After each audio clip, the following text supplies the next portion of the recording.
Pernah mengalami nyeri otot di tulang belikat? Di sini loh, di punggung atas dekat tulang belikat. Kira-kira apa ya penyebabnya? Spesial untuk teman fisio akan kita bahas di sini, jadi jangan kemana-mana, stay tuned.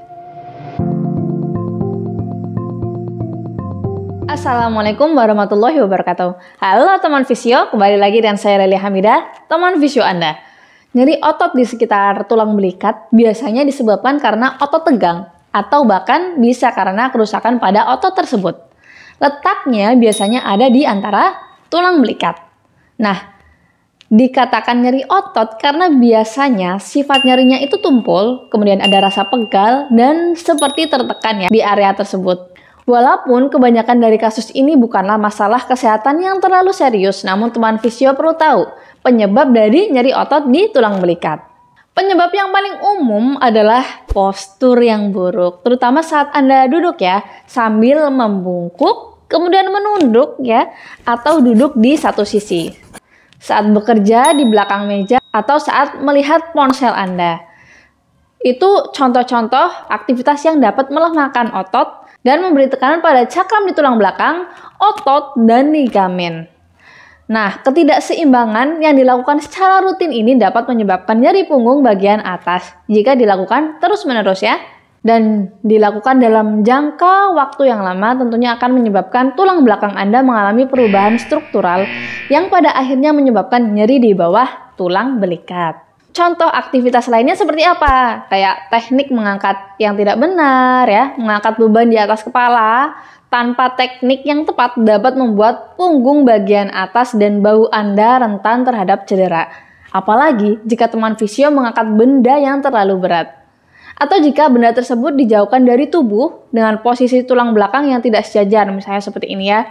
Hal ini dapat memberikan tekanan pada punggung bagian atas. Kemudian contoh lain adalah mengangkat benda di atas kepala yang terlalu berat dapat membuat otot tegang atau ligamen keseleo. Bisa juga berpotensi ya untuk melukai sendi bahu, bahkan tulang belakang, yang dapat menyebabkan nyeri di bawah atau di dekat tulang belikat.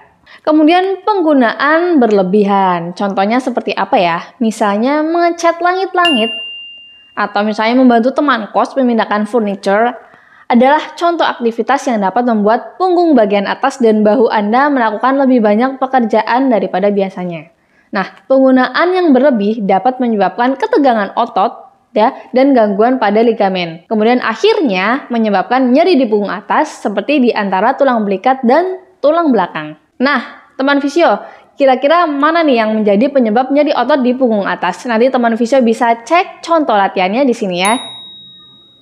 Lalu penyebab lain dari rasa sakit ini meliputi skoliosis, ya, tulang belakang bengkok. Kemudian ada juga HNP, ya, terkait dengan gangguan pada cakram yang ada di tulang belakang. Ada juga osteoartritis pada persendian di sekitar leher, tulang belakang, dan tulang rusuk. Kemudian ada sindrom miofasial dan gangguan lainnya yang ada di area punggung atas bahkan dada.